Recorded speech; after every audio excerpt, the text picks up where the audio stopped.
বলে তারা মানুষের জীবন নিয়ে ছিনিমিনি খেলা খেলছেন। যদি ইতিহাসের মধ্যে ন্যায় বিচার থাকে তাদের জবাব দেওয়া উচিত কখনো না কখনো।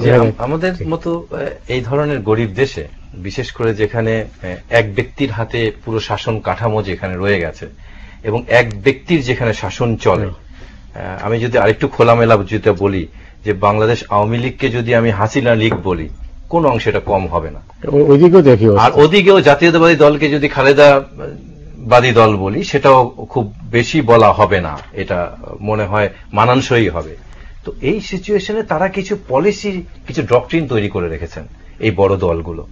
দুটা ডক্ট্রিন দেখে তারা গরিবদেরকে শাসন করেন, ভয় দেখান। যেমন একটা ডক্ট্রিন হচ্ছে অর্থনৈতিক বিপর্যয়, যে এটা করলে দেশে অর্থনৈতিক বিপর্যয় ঘটে যাবে, বিদেশে আমাদের কোনো টাকা পয়সা আসবে না, দেশে একটা বড় সমস্যা সৃষ্টি হবে। দ্বিতীয়ত হচ্ছে ভাবমূর্তি নষ্ট হবে, যে কিসের ভাবটাই তাদের রয়ে যায়, মূর্তি হয়তো তারা খুঁজেও পায় না। এই যে ভাবের সাথে মূর্তির যে একটা সম্পর্ক তারা তৈরি করে, এই ভাবমূর্তি আমাদের কোথায় থাকে? যখন আমরা ইউএন এর ইন্টারন্যাশনাল রেস্কিউ ফোর্সের সদস্য হওয়ার পরেও আমরা তাদেরকে কল করলাম না। আমরা কেন পাশে কলকাতায় আপনার ওদের ন্যাশনাল ডিজাস্টার ম্যানেজমেন্ট গ্রুপ যেটা ছিল কলকাতায় আছে, 35 মিনিট লাগে না, তাদেরকে আমরা ডাকলাম না?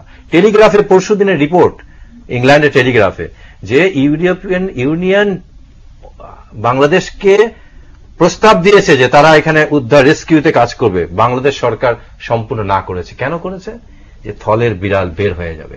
আপনি জানেন তাজরিন গার্মেন্টসে এখনো 25 জন নিখোঁজ ব্যক্তির জন্য তাদের পরিবার হাহাকার করছে।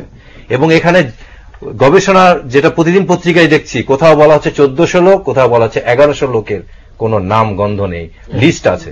তাহলে থলের বিড়াল যদি বেরিয়ে যায়, তার যে ভাবমূর্তি, ওই অর্থনৈতিক বিপর্যয়, যদি 400-র সাথে আরো 1100-1400 যোগ হয়, 1800-1900 লোক মারা গেছে এই দেশে, এটা তাদের ভাবমূর্তি নষ্ট হবে। এতে দেশের ভাবমূর্তি কিন্তু নষ্ট হবে না।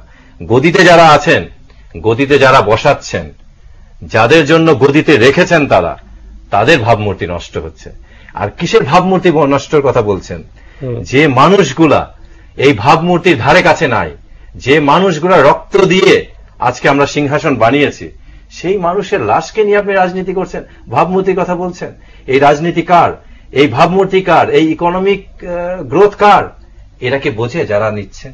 আজকে মাত্র আপনি 21 সেন্ট প্রতি ঘন্টায় বাংলাদেশের শ্রমিকরা পাচ্ছে, যেখানে চায়নায় পাচ্ছে 90 সেন্ট।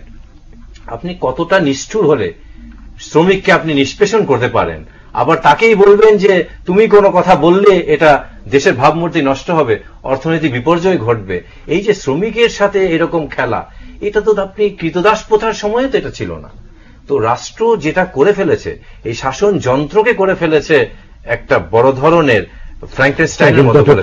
আপনি জানেন সমাজ যেখানে অসুস্থ, সেই অসুস্থ সমাজে দাঁড়িয়ে এর চেয়ে ভালো কিছু কি আপনি আশা করতে পারেন?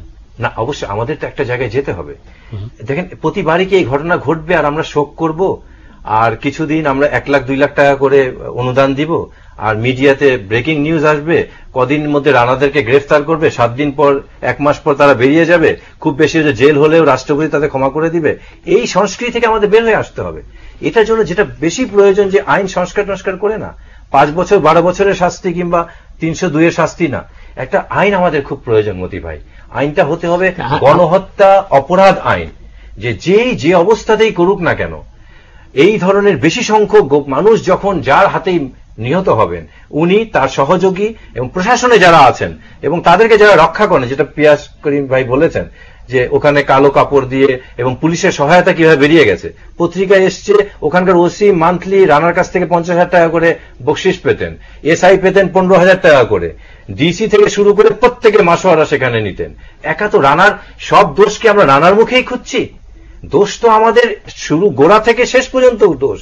প্রত্যেকটা জায়গায় আপনি আমাদের পুরান ঢাকা থেকে শুরু করে বাংলাদেশে আনাচে গানাচে রানাদের আতঙ্কে আমরা আতঙ্কিত।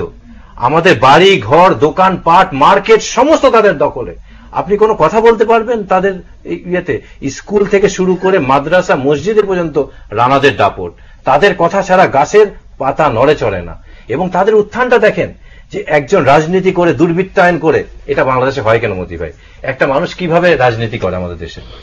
হট করে একটা গ্রামে কিংবা একটা অঞ্চলে একটা খুন করে ফেললো, আমরা তো কোর্টে এগুলো দেখি। যখন খুন করে ফেলে লোক ভয় পেয়ে যায় যে এই লোক খুন করে ফেললো, এবং যখন পুলিশ তাকে ছেড়ে দেয় কিংবা কোর্ট থেকে সে জামিনে বের হয়ে যায় তখন লোক মনে করে যে তো আরো পাওয়ারফুল, রাষ্ট্রের সাথে আছে। এবং যখন সে এসে ওই বাদীদেরকেও যখন আবার হামলা করে তখন তার শক্তির, মানুষ তো শক্তির পূজারী, এই শক্তির প্রতি ভয় পায় এবং এই শক্তিকে তখন লুফে নেয় আমাদের দলগুলা। আস্তে আস্তে এই রানা কিন্তু একসময় এমপিও হয়ে যেত যদি আজকে তার এইভাবে ধরা না পড়তো, এবং দুর্ভাগ্যক্রমে মকাল আলমগীরের মতো না হলেও তার কাছাকাছি মানের একটা এমপিও, মন্ত্রীও সে হয়ে যাওয়ার সম্ভাবনা ছিল, কারণ তার কাছে সেই শক্তি ছিল। ফেন্সিডিলের সবচেয়ে বড় পাইকারি ব্যবসা সে করে। 2008-এ যুবলীগের ছেলে গাজী আব্দুল্লাহকে সে খুন করেছে, চার্জশিটে নাম বাদ। তারপরের বছর সে ভিপি হেলাল সাফার কলেজে, তাকে খুন করেছে, চার্জশিট থেকে নাম খারিজ। আপনার মুন্না তার সবচেয়ে বড় সহযোগী ছিল ওই অঞ্চলের, তাকে সে জলাশয়ে হত্যা করে গুম করে রেখেছে। তার বোনের সাথে একটা ছেলের সম্পর্ক ছিল, তাকে মেরে ফেলেছে। তো লোক তো ধারণা করবেই এত বছর 4-5টা খুন করেছে, চার্জশিট থেকে বাদ, এটাতেও তার চার্জশিট থেকে বাদ হবে।